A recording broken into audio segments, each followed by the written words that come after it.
हाँ भाई, सभी ने राम राम।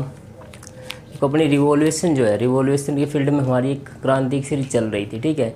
उसमें ऑलरेडी जो ग्रीन रिवॉल्यूशन है और ऑपरेशन फ्लड है उसके बारे में पढ़ चुके थे। क्या जो हरित क्रांति क्या थी, श्वेत क्रांति क्या थी, ठीक है।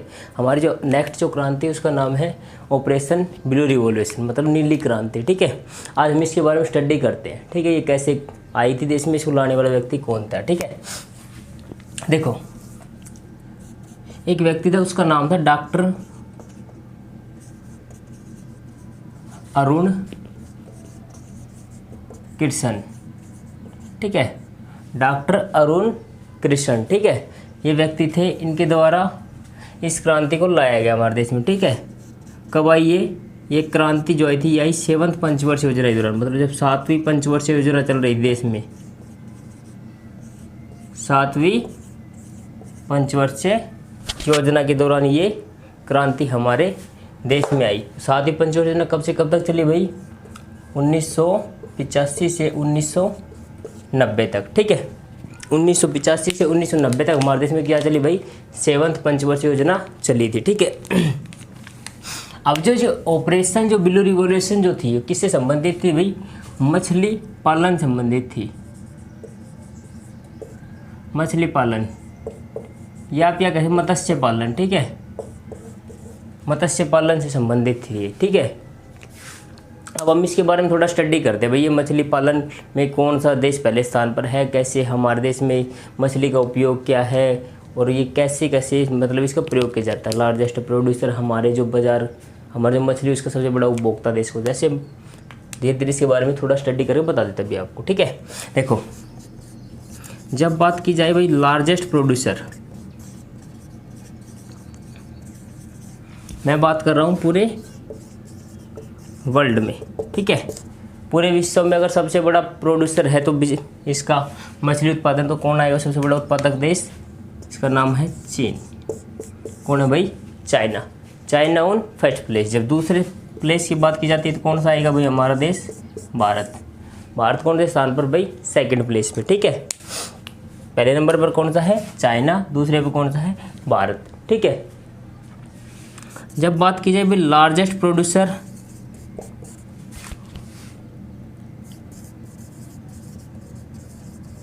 इन इंडिया, तो भाई कौन सा स्टेट आ जाएगा? आंध्र प्रदेश, ठीक है। और जब दूसरे नंबर पर कौन सा आ जाएगा? वेस्ट बंगाल, ठीक है। इन दोनों में टाई अप होता है, ठीक है। कभी ये पहले पे आ जाता है, कभी वो पहले पे आ जाता है, ठीक है। जो लेटेस्ट डाटा है वो ये कह रहा है कि आंध्र प्रदेश जो डिस्ट्रिक्ट है या आंध्र प्रदेश जो स्टेट है वो मछली उत्पादन में कौन से स्थान पर है? पहले स्थान पर। दूसरे पर कौन सा है? वेस्ट बंगाल। क्योंकि जो मोस्टली ये जो कोस्ट लाइन को शेयर करते हैं सभी में, उनमें मछली का उत्पादन मैक्सिमम वहीं पे होता है, ठीक है। ये दोनों हो गए। जब आपसे पूछा जाए भाई झींगा मछली के उत्पादन में कौन सी मछली? झींगा मछली। झींगा मछली के उत्पादन में कौन सा राज्य पहले स्थान पर? तो आप क्या बताओगे भाई? आंध्र प्रदेश। क्या बताओगे भाई? आंध्र प्रदेश। आंध्र प्रदेश जो राज्य है वो झींगा मछली उत्पादन में कौन से स्थान पर है? पहले स्थान पर, ठीक है। और जो ओवरऑल भी बात आई तो कौन आएगा? आंध्र प्रदेश ही आएगा, ठीक है। जब हम बात करते हैं भाई जो भारतीय मछली उत्पादन जो होता है उसका सबसे बड़ा बाजार कौन सा है? तो कौन सा है, मतलब कौन सा ऐसा देश है जो भारतीय मछली बाजार का सबसे बड़ा उपभोक्ता है, सबसे बड़ा खरीदार देश है? तो कौन सा देश है भाई वो सबसे बड़ा उपभोक्ता? मैं लिख देता हूँ भाई यहाँ पे, सबसे बड़ा उपभोक्ता देश जो हमारे देश की मछली का क्या है? सबसे बड़ा व्यापारी केंद्र, मतलब व्यापार सबसे ज़्यादा, हमारी जो मछली है सबसे ज़्यादा व्यापार कौन सा देश करता है? तो कौन सा देश आएगा भाई? USA।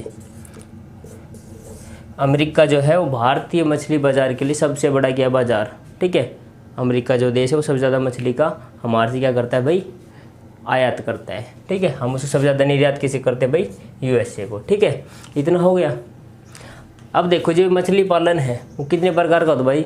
2 प्रकार का मछली पालन होता है। एक होता है अंतर्देशीय, जो हम देश के अंदर करते हैं। मतलब अंतर्देशीय से मतलब आप क्या समझ रहे हो? अंतर्देशीय मतलब है जैसे मान लो हमारे देश में क्या भाई, रिवर्स जो है, नदियां हैं या तालाब वगैरह हैं, लेक्स है, झीलें वगैरह हैं, या फिर हम अपने तरीके से कोई जोड़ वगैरह बना के उसमें मछली का पालन करते हैं, तो वो क्या किस में आती है? अंतर्देशीय, मतलब जो देश की सीमा के अंदर हो, ठीक है। और जब बात दूसरी समुद्री सीमा में आए तो मतलब जो देश की सीमा के बाहर, मतलब जो लैंड लॉक एरिया है उसके बाहर, ठीक है, जो ज़मीन के क्षेत्र से बाहर जो होती है उसे क्या बोलते हैं हम, समुद्री मछली पालन, ठीक है। इसको मैं बता देता हूँ थोड़ा सा, ठीक है, 2 तरीकों में बांट के। ये तो समझ गए ना भाई। लाने वाला व्यक्ति कौन था, डॉक्टर अरुण कृष्ण। किस पंचवर्षीय योजना के दौरान आई, 7th पंचवर्षीय योजना के दौरान आई। 7th पंचवर्षीय योजना कब से कब तक चल रही है, 1985 से 1990 के बीच। लार्जेस्ट प्रोड्यूसर पूछा जाए इन पूरे विश्व में तो कौन आ जाएगा भाई, चाइना। सेकंड पे अपना भारत है, और भारतीय बाजार का सबसे बड़ा अगर उपभोक्ता देश पूछे तो कौन आएगा भाई, अमेरिका। और सबसे ज़्यादा झींगा मछली उत्पादन कौन सा राज्य करता है, तो कौन सा आएगा, आंध्र प्रदेश। ये पूछा जाए भाई भारत में सबसे बड़ा लार्जेस्ट प्रोड्यूसर जो स्टेट है वो कौन सा है, तो क्या बताओ भाई, आंध्र प्रदेश पहले नंबर पर, और दूसरे नंबर पर कौन सा है, वेस्ट बंगाल। और जो पिछली रिपोर्ट थी उसमें वेस्ट बंगाल पहले पे था, दूसरे पे कौन था, आंध्र प्रदेश। ये दोनों में टाइप होता है, ठीक है। ये क्या करते हैं भाई, कभी ये एक दूसरे को बीट कर जाते हैं, क्योंकि दोनों की कोस्ट लाइन में शेयर करते हैं, ठीक है।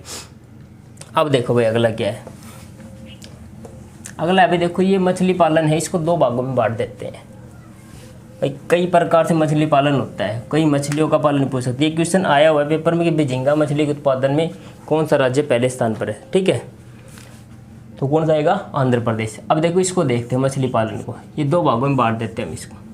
एक होगा भाई अंतर्देशीय,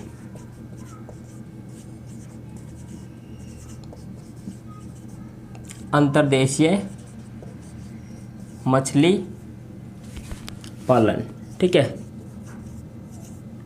अंतर्देशीय मछली पालन। और एक हो गया भाई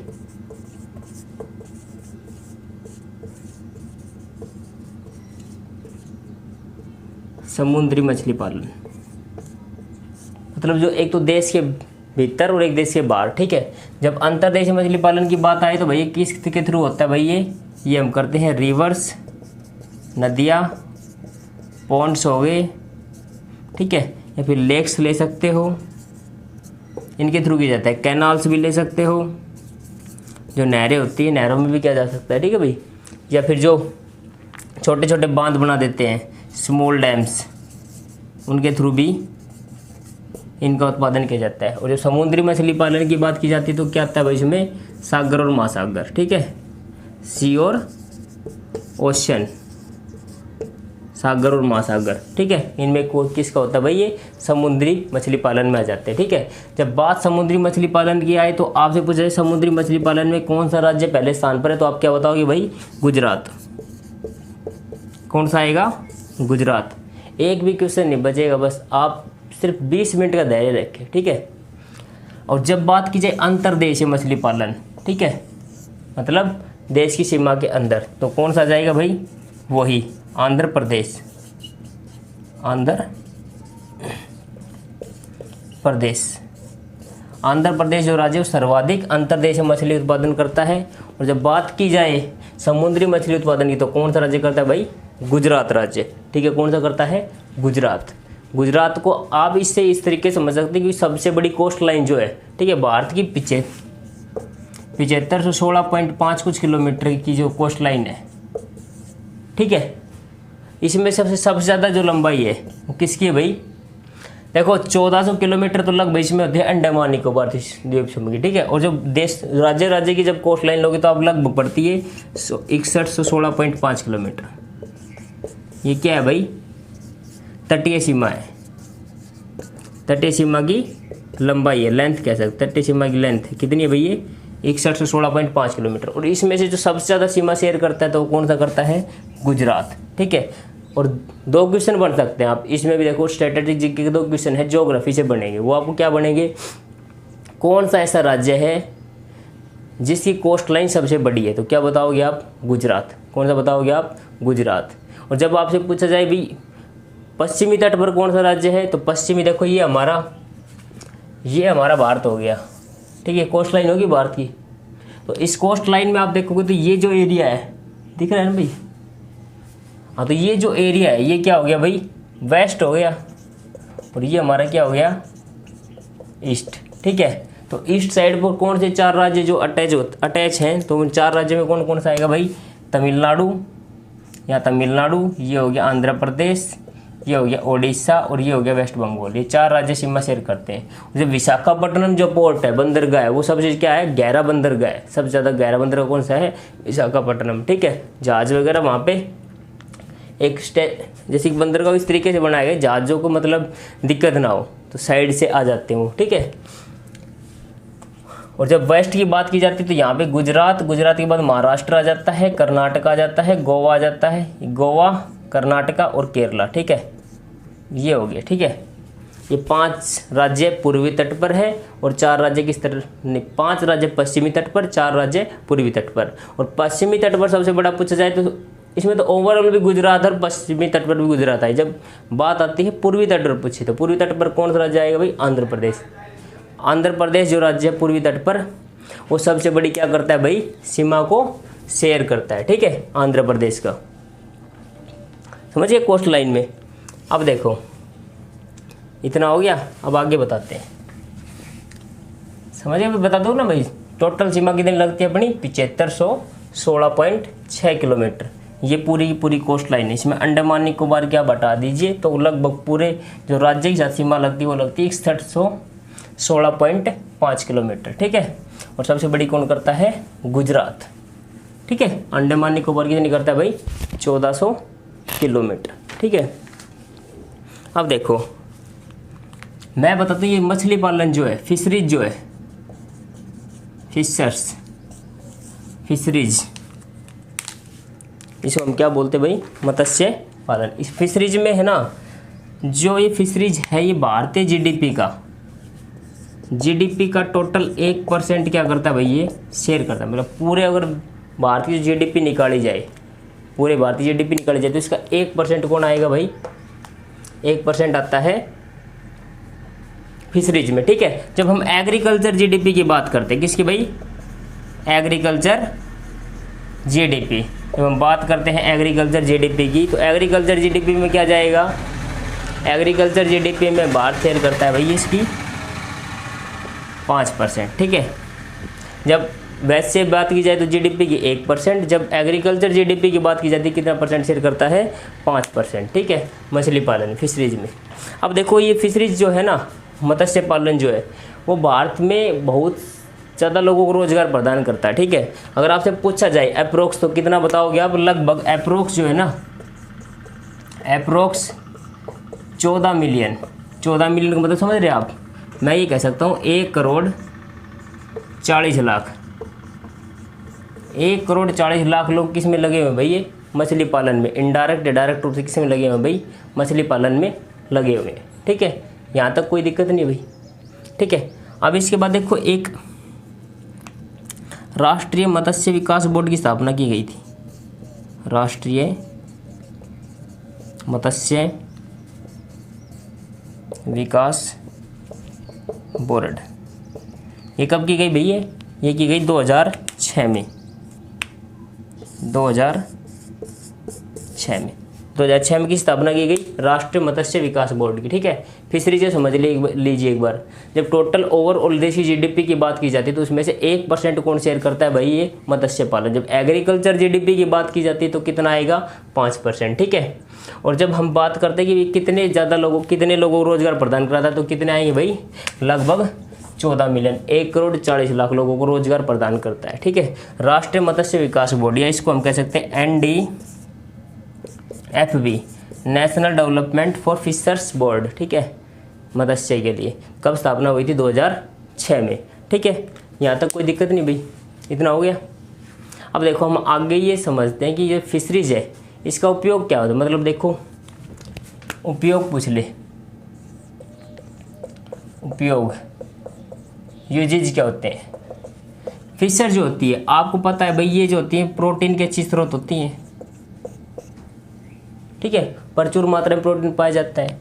और इनका एक यूज होता है मेडिसिनल में, मेडिसिनल पर्पज के लिए, दवाइयाँ बनाने के लिए भी मछली का प्रयोग किया जाता है। तो ये क्या होते हैं, मछुआरे मछलियों को पकड़ते हैं, वो बेचते हैं और इनसे क्या की जाती है, लैब में ले जाकर इनसे क्या बनाई जाती है, दवाई बनाई जाती है, ठीक है। और हम पहले जब फिजिकल एजुकेशन पढ़ते थे तो उसमें एक सब्जेक्ट फिजिकल एजुकेशन में जब हम पढ़ते थे तो उसमें क्या आता था, संतुलित आहार वगैरह बताते थे, फिर विटामिन आते थे, वसा आती थी। तो विटामिन में एक चीज़ दिखाते थे भाई कि vitamin D, vitamin E, B, लगभग 3-4 विटामिनों में नाम आता था, बी, डी, तो कन्फर्म बी डी हो गए या फिर ए हो गया। तो इनमें क्या कहते थे भाई, जो इनका जो अच्छा स्रोत है वो कौन है भाई, विटामिन का। तो मछली का जो तेल होता है, जिगर का तेल जिसे हम बोलते हैं, कॉड लिवर, क्या कहता है भाई, कॉड लिवर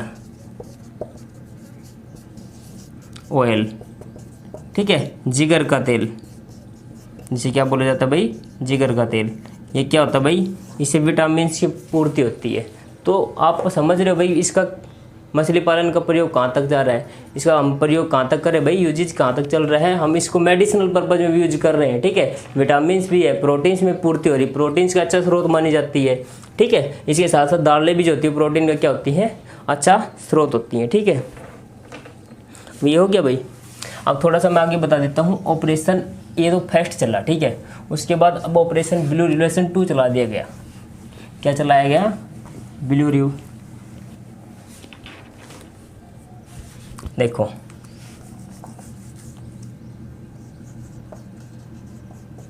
ब्लू रिवोल्यूशन 2 ये लॉन्च कर दिया गया, ठीक है। किसके लिए किया गया भाई, वही है एग्रीकल्चर को बढ़ावा देने के लिए, ठीक है। एग्रीकल्चर को बढ़ावा देने के लिए, मतलब नहीं, मछली पालन को बढ़ाने के लिए, मछली उत्पादन को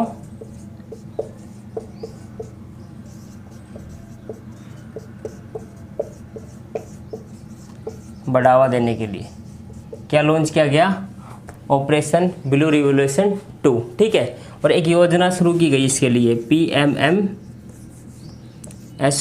ठीक है। क्या है भाई ये, प्रधानमंत्री मत्स्य संपदा योजना, ठीक है। किसके लिए शुरू की गई भाई, मछली पालन को बढ़ाने के लिए। किसके द्वारा शुरू की गई भाई, प्रधानमंत्री नरेंद्र मोदी जी के द्वारा, ठीक है। समझिए भाई। और इस ब्लू रिवोल्यूशन जो 2 है, ऑपरेशन जो ब्लू रिवोल्यूशन 2 चल रहा है, इसके अंतर्गत 2-3 योजनाएं स्टार्ट की गई है ताकि मछली उत्पादन को क्या किया जा सके भाई, बढ़ाया जा सके। वो कौन कौन सी भी देखो, एक तो है मेरा मत्स्य मेरा धन, ठीक है। एक है फार्मर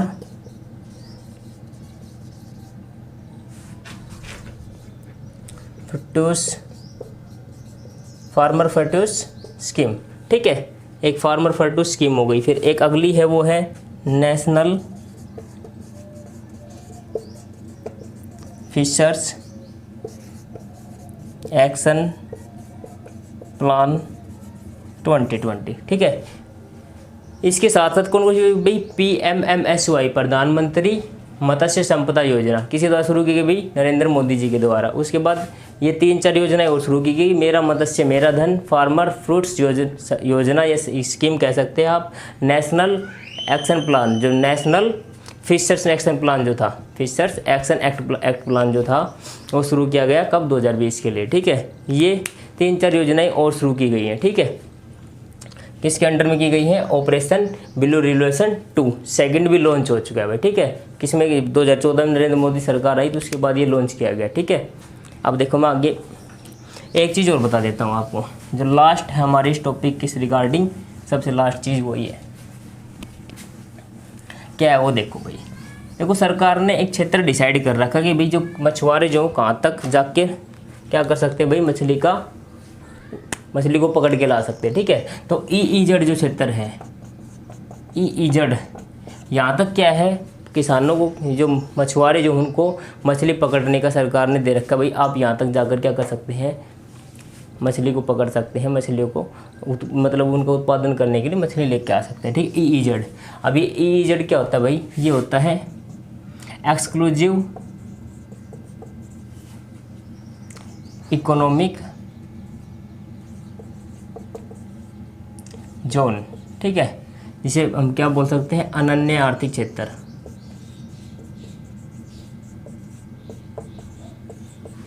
ठीक है। ये जो EEZ होता है, ये होता है 200 समुद्री मील का क्षेत्र कहलाता है, 200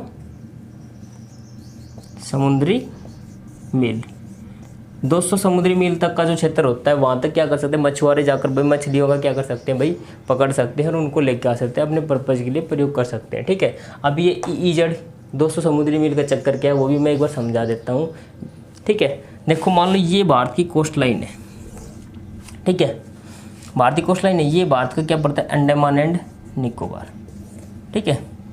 देखो मान लो ये भारत का स्टार्टिंग पॉइंट है, ठीक है, यहाँ से जो यहाँ तक का क्षेत्र है ये मान लो 12 समुद्री मील है, क्या है 12 समुद्री मील, मैं इसको SM से डिनोट कर रहा हूँ, ठीक है। तो 12 समुद्री मील का क्षेत्र जो होता है वो कहलाता है प्रादेशिक सीमा। क्या कहलाता है भाई, प्रादेशिक सीमा, ठीक है। और प्रादेशिक सीमा में क्या होता है भाई, सरकार के पास सब अधिकार होते हैं, ये यहाँ तक की जो सीमा है उसमें हमारे पास सब कुछ अधिकार है, हम सब कुछ यूज कर सकते हैं, मतलब जो भी चीज़ें हैं जो भी काम है हम सब कुछ हमारे अंडर में ही है।